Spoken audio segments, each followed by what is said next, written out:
And so we're aiming between 7 and 8, which is for a 1.5 inch sample. Just get it there. There's the little black rectangle right there. That means we want the black rectangle up here for a 1.5 inch sample. So I'm trying to aim between 7 and 8. It goes down for the first couple of minutes, just as the sample compresses.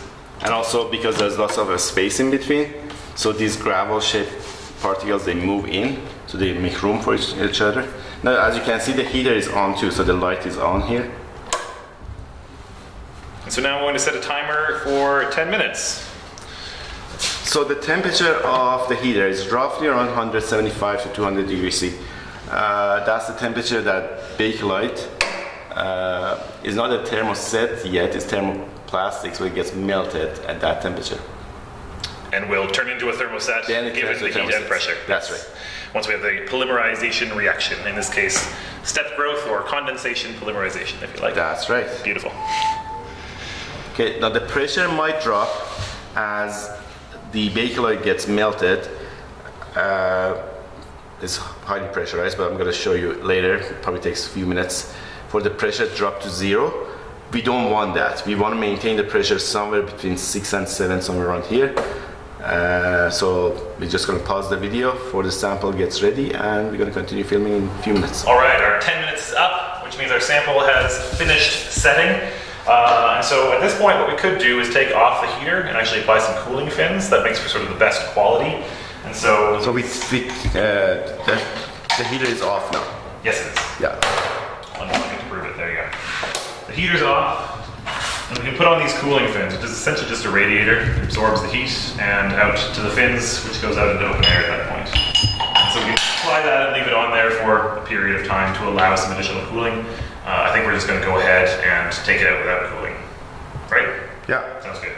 So we could leave it there for a few minutes if we wanted to do this really properly, but in the interest of time, we'll just take that off right now and take our sample out. First thing we need to do is release the pressure. So we're going to do that with our pressure release here. Pressure is released. So let's show the pressure gauge there. Oh, sure. So we've gone from high pressure to almost 0 now. That's right. We were previously at 7 to 8, which is where it was held for the 10 minutes. I released the pressure back down to 0. Okay.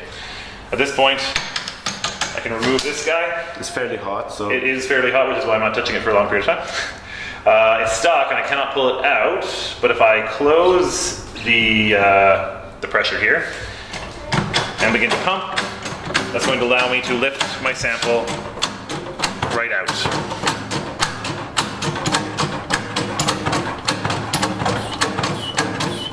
So just make sure the bunny ear doesn't fall down, because it might actually fall down. It's okay. Alright, it's very hot. So there's our sample. The sample itself is fairly hot as well. I can knock this stuff off of there. But I can grab it with these tongs and bring it over the sink to cool it. Okay. You can pause it if you want. Yeah, I don't have enough length wires. So at this point, having now cooled down my sample, the edges here are still very sharp. Not sharp enough that they're going to cut you, but sharp enough it's going to be uncomfortable.